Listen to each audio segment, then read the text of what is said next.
Hey.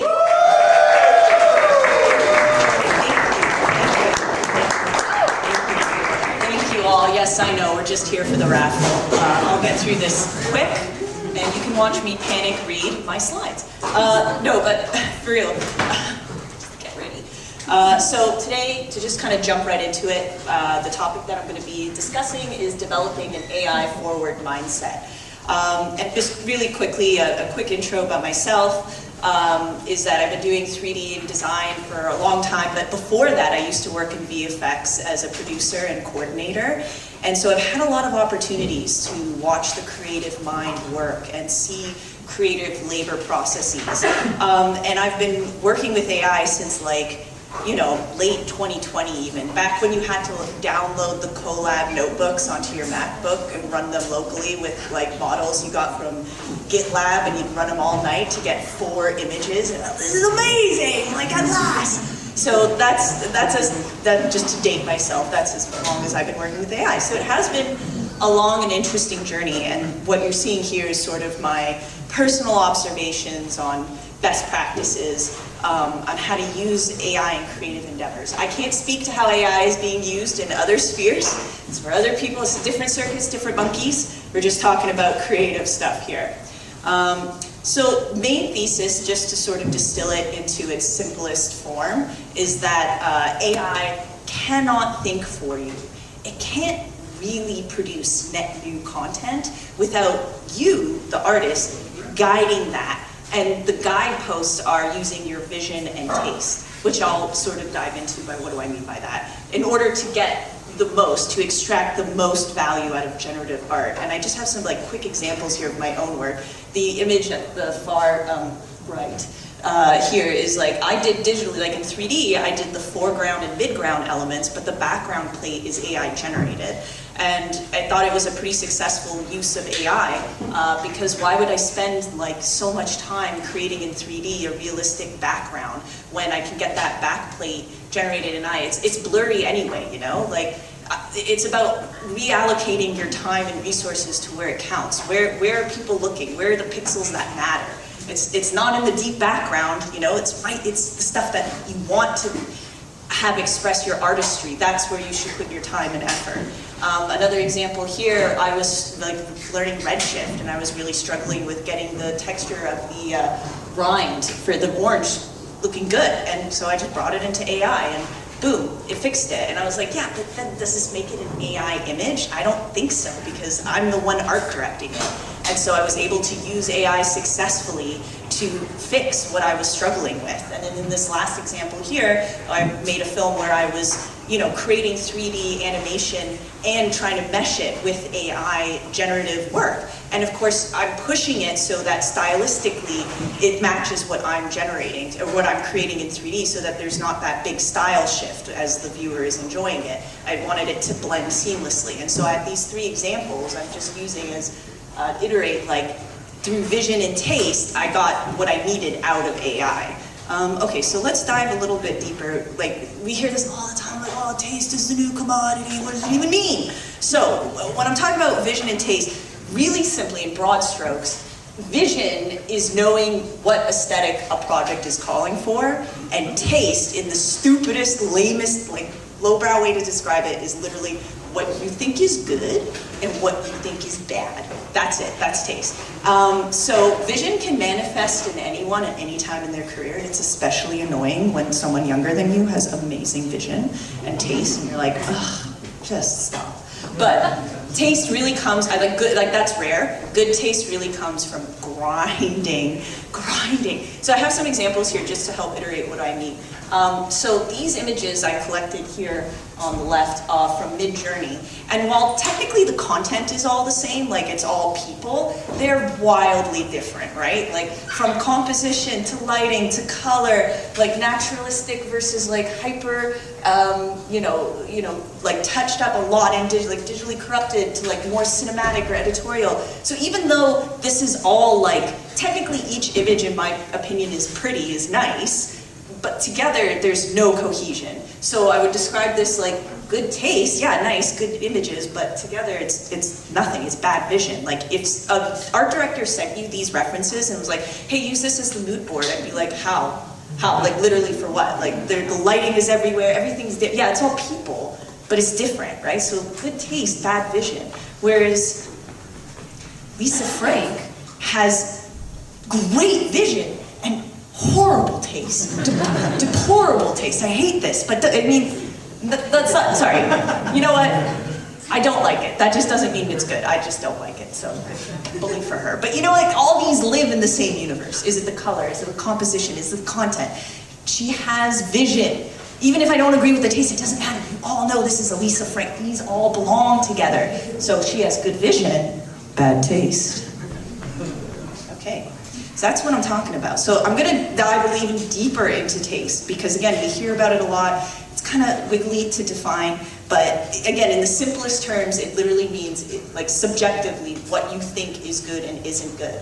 And you can try to prompt your way into having good taste solely through AI, and we're seeing that now with this first gen of artists who have been solely trained on AI tools, like they're all natively trained on AI. Maybe it was because before AI, they didn't even see themselves as creatives, and then they got their hands into AI, and now suddenly they're, oh, I am creative, and they're using AI creatively, and they're training their taste level on their AI output. And you can do it that way, you can. But that is honestly hard mode. You're kind of doing it a crazy way, in my opinion. And it ultimately reflects, I think, stunted growth, because the AI can only show you what's on trend. Its finger is on the pulse. It's gonna show you what's hot now. But the role of the designer and the artist is to actually kind of be a little ahead of the trend. Now, if you go too far ahead and you're like so far ahead that you won't be appreciated until you die, that's not terribly useful for you. You're kind of finding that sweet spot, right? Not too far. We all know what that looks like. So you can like train yourself on AI taste, but I think you're doing yourself a disservice because AI is really, really good at producing art that relishes aesthetic for aesthetic's sake. That's why it looks so good. That's why everyone likes it, because it's just following the compositional rules and laws of design.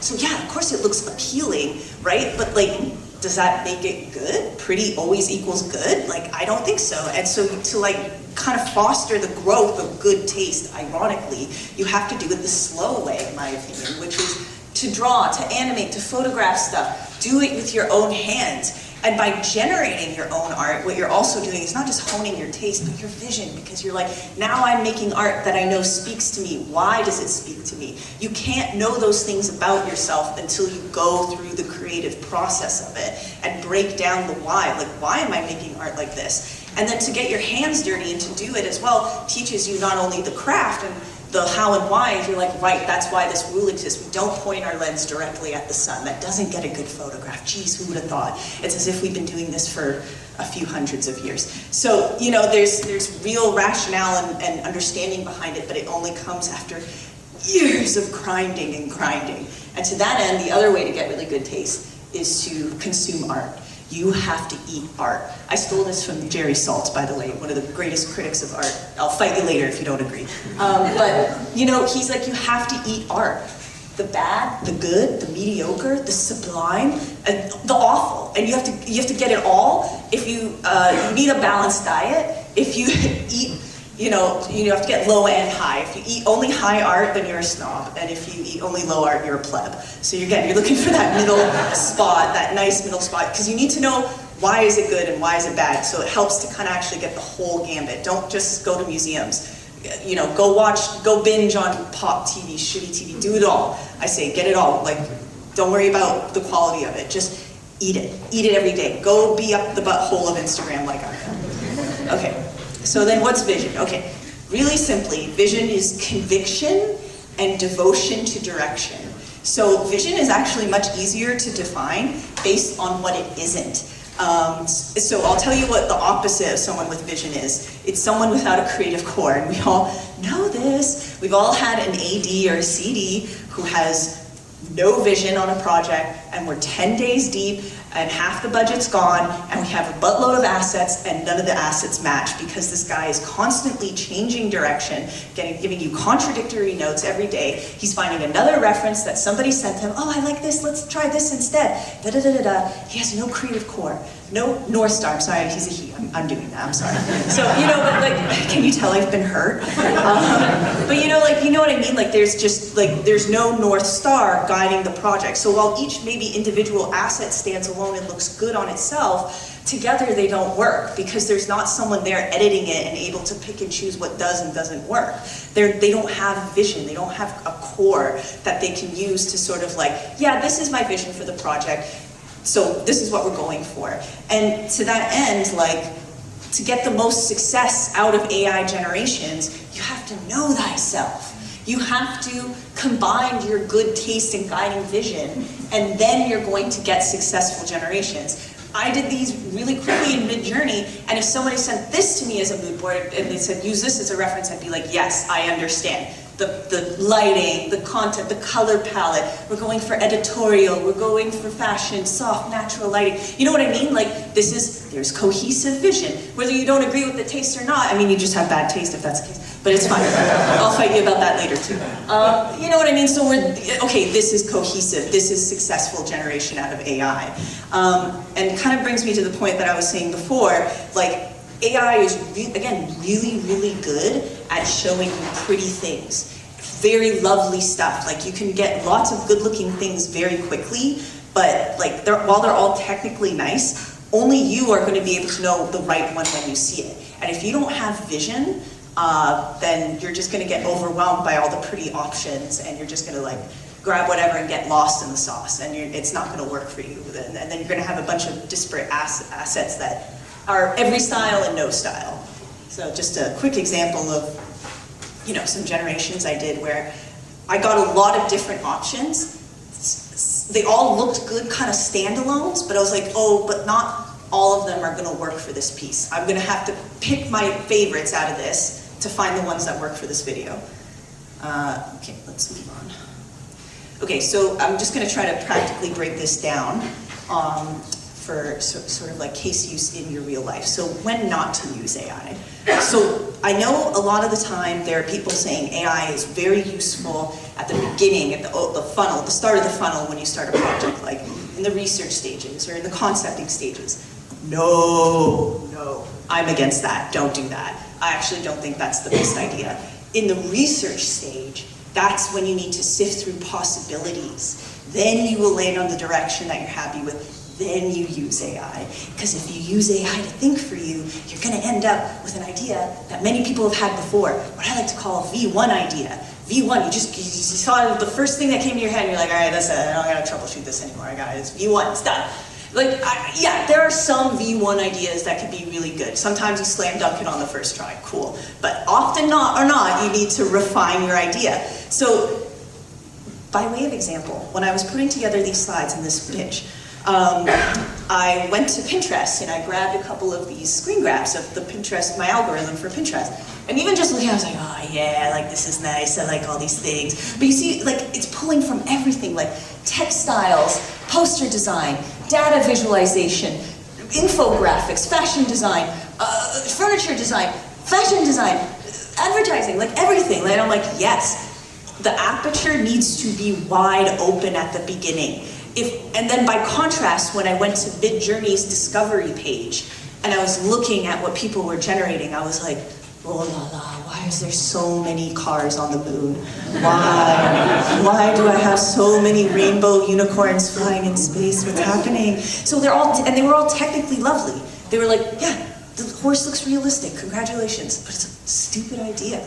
And it was just all digital, it was all purely in one style. And I was like, see, if I go here and I try to find my idea through this slop, I'm gonna be digging for a long time before I find something of use to me. Whereas here, I can almost like go down the rabbit hole and let inspiration take me in its teeth and just carry me away. Because I never know where it's gonna come from. Like the last time I was looking for an idea for a poster, I was scrolling through Pinterest and I was like, whoa, what is this like weird photo of a room from the 1960s that's like an architectural like you know, like prototype and the chairs in the wall, I was like, this is it, this is the vibe, this is the idea, I'm gonna go with this, and now I'm gonna go to AI, and I'm gonna see what I can get now that I have the vision and the taste in my head. But I would have never known to organically prompt that. Never. I would have never just said, show me a weird 19, no, like, so I need to keep the aperture wide open at the beginning. I need to be open to inspiration, which comes from sometimes random ugly things. So that's like when not to use AI in the research stage. So when to use AI is after you found a direction. And it's very useful, as we kind of all, I think, know, when it's like rapid generation of content for assets, for low stakes elements especially, background, personal projects, mood boards, very useful in that case. I'm just showing this as an example because, you know, I was working on a poster with a pal and we were talking about, what are we going to do? And, you know, we wanted to do these corporate devil ladies, women. And once we had the idea and once we had the style, I found it very effective that I could go then into Mid-Journey and generate a bunch of these quite quickly. Now, and it was effective because like they all matched in style because I was able to guide them. And even though the fashion was like, I had to really work that in myself. But you know what I mean? Like it was a successful case use of AI, and then I immediately took these into Meshy, generated a 3D mesh based off these images and textured it, and now they live as 3D assets in the background. It was perfect. What would have taken me days came down to an afternoon of work. And so it was a very successful case use of AI, in my opinion, and I know you guys all have similar ideas. So when people kind of go crazy about AI, about how like terrible it is, I just don't think they're seeing it the way we can see it. So I kind of want to talk about this real quickly, this magic wand analogy I came up with, where it's like, give me a magic wand, and this magic wand can conjure any house. It'll make it perfect. You just have to dream it and wave your hand and it'll be. Give the wand to me, give the wand to an architect. 1, 2, 3, go. Wave your wand and make a house. Who do you think is going to have the better house? The trained architect. Of course the trained architect, not me. He's got the answers to questions I'm not even asking. So the tool flattened the quality question, but not the ability question. And instead what it did is it shows the disparity between taste and vision. It didn't matter that we had the same tool. The guy who's been trained to think about it this way obviously is going to have the better end result than just like the random bloke on the street. So that was my, rant on that. But you get what I'm saying, like taste and vision then becomes like these guiding posts that you have to go through the slow way to get to this so that you can really use AI, I think, in the best way that you can. So I'm gonna now go on a real deep rant, so buckle up. And I'm gonna talk about what I think, you know, how to sometimes phrase some arguments or just a framework that you can use to think about AI in general. And I had to borrow some terminology from Buddhism because I'm kind of pitching this as called the middle way. Because we can all of us think of crazy anecdotes where AI is like obviously illegal, obviously being misused, like revenge porn, deep fakes that are manipulating public opinion, and like people that are, you know, just outright stealing other people's art, you know, training their AI on it, try to pass off the art as their own. This is morally bad. We know, I won't defend that. I won't die on the hill to defend that. That's a bad use of AI. And people who are angry about AI, that's usually the cases they're pulling up. And they're right to, because it's boo, it's not good, it's not Casey good, it's not good at all. But on the other end of the spectrum, we can, all of us, think of ways AI will improve the creative process, especially as commercial artists. So in the example I gave before, how I was able to, once I had the idea, rapidly create assets. But if you go up to a guy on the street and you're like, hey, is AI in art bad or good? That guy's gonna be like, I don't know, I guess bad, because it's bad to take jobs from artists. But you're like, oh, but what about in the case where like I train an AI on my own stuff and I'm using it to create rock assets for my game that I'm developing, but it's not hurting it. Is that good? They're like, huh? What? What are you talking? They haven't even thought of that. That's okay though. They don't play, they're not from here. They're not even visa holders. We're passport holders. We're from creative land. You know what I mean? So it's okay that they can't even think of those case uses where AI would be so useful, but that means it's kind of up to us, the creatives who are using AI in more intuitive ways, not just the V1, I'm just going to feed it art and hit generate, and oh look what I drew, you know, like that's the way that a lot of people are seeing it on the street, but that's not the reality. So it's actually us that have the ability to point out case uses where AI is good. And even it's hard for them to even think of those reasons why, but that's okay, we're here to help them. And by that same token, actually, we really should listen to the opinions of artists and experts who have very valid and serious complaints about that tech. That's not to be brushed off lightly, in my opinion. Those critiques are actually critical for the health of the AI industry as a whole. Blind acceptance of this tool and blind rejection are both bad.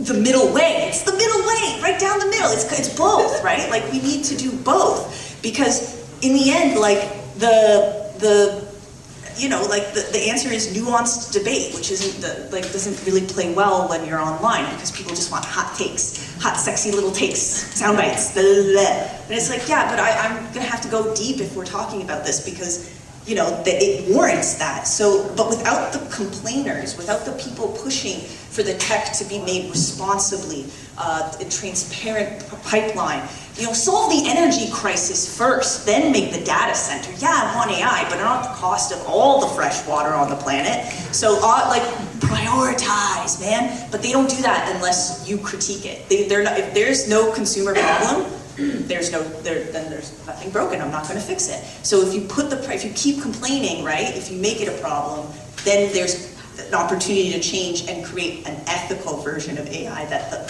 the general audience and public feel comfortable using. So again, kind of to sum it up, like AI is just the tool, and how the tool is used by someone doesn't dictate the nature of the tool. It kind of just just shows the nature of the person. However, as I'm writing here, it's naive to assume that all tools are benign. So another sort of analogy you can say is like, a fork is a tool that I can use to eat food, or I could stab someone in the eye. So, but it's a tool. The fork isn't evil. It's me, I did that. But, you know, it's one thing to say, oh, but the fork is designed to eat, you used it in a weird way to kill someone. To kind of push that analogy even further, an AK-47 is only a weapon. That has no dual use, right? That's a thing designed to be a weapon. So now we have a weird fork gun that is AI, right? It can do so much. That's what I'm saying, it's really nuanced. And therefore, it requires nuanced debate, nuanced thought around it.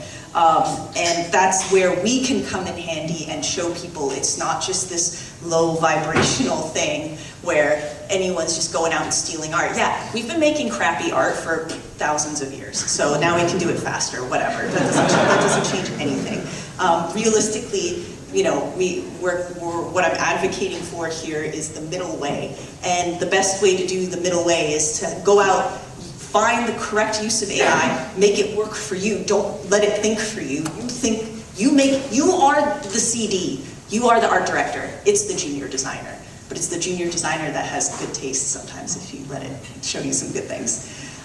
So anyway, none of this matters because AI peaked when we were able to make costumes, pictures of our pants. Thank you. That's it. That's all, everyone.